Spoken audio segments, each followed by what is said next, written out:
नमस्कार, मैं हूं आपके साथ कविता राणा।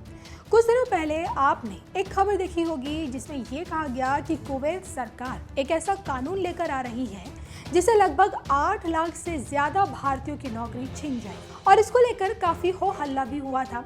विदेशी मामलों के जानकारों और राजनीतिक विश्लेषकों ने कहा था कि इससे भारत में बेरोजगारी की दर बढ़ जाएगी और इससे भारतीयों पर दबाव बढ़ेगा और कहा गया कि सरकार इसमें दखल दे जिससे कि 8 लाख परिवारों को राहत मिले। उसके बाद अब जाके बड़ी खुशखबरी आई है। जी हाँ, अंग्रेजी अखबार अरब न्यूज़ ने ये जानकारी दी है कि नए कानून के तहत घरेलू कामगारों, गल्फ कॉरपोरेशन काउंसिल के सदस्य, देशों के नागरिकों, सरकारी ठेकों में काम करने वाले लोगों, राजनयिकों और कुवैती नागरिकों के रिश्तेदारों को कोटा सिस्टम से बाहर रखा जाएगा। अखबार कुवैत टाइम्स की रिपोर्ट में ये कहा गया है कि इस कानून का मकसद दूसरे देशों के लोगों को कुवैत में नौकरी हासिल करने से रोकना है।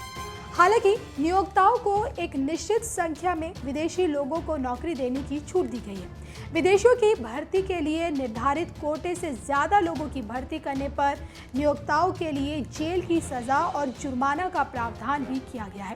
प्रस्तावित कानून के तहत कुवैत में काम करने वाले भारतीय लोगों के लिए 15% का कोटा तय किया गया है। श्रीलंका, फिलीपींस, मिस्र के लिए 10-10% का कोटा तय किया गया है, जबकि बांग्लादेश, पाकिस्तान, नेपाल और वियतनाम के लिए 5-5% का कोटा तय किया गया है। अब न्यूज़ के अनुसार कमेटी ने कहा है कि नए कानून के लागू हो जाने के बाद निर्धारित कोटे से ज़्यादा हो गए लोगों को अपने देश जाने के लिए नहीं कहा जाएगा, लेकिन उन देशों से नियुक्ति तब तक रुकी रहेगी जब तक कि ये निर्धारित कोटे के अनुरूप ना हो जाए। इससे पहले इस कानून से वहां रहने वाले तकरीबन 10 लाख प्रवासी भारतीयों में से 8 या 8.5 लाख लोगों को बिल के पास होने की सूरत में वापस लौटना पड़ सकता है।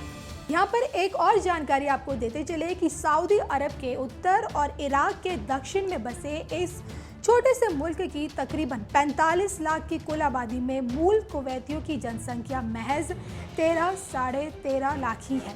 तो आप समझ सकते हैं कि भारत सरकार की पहल पर और कूटनीतिक प्रयासों से ये काम सफल हुआ है और फिर जाके दबाव के तहत कुवैत सरकार ने इसका समाधान किया है।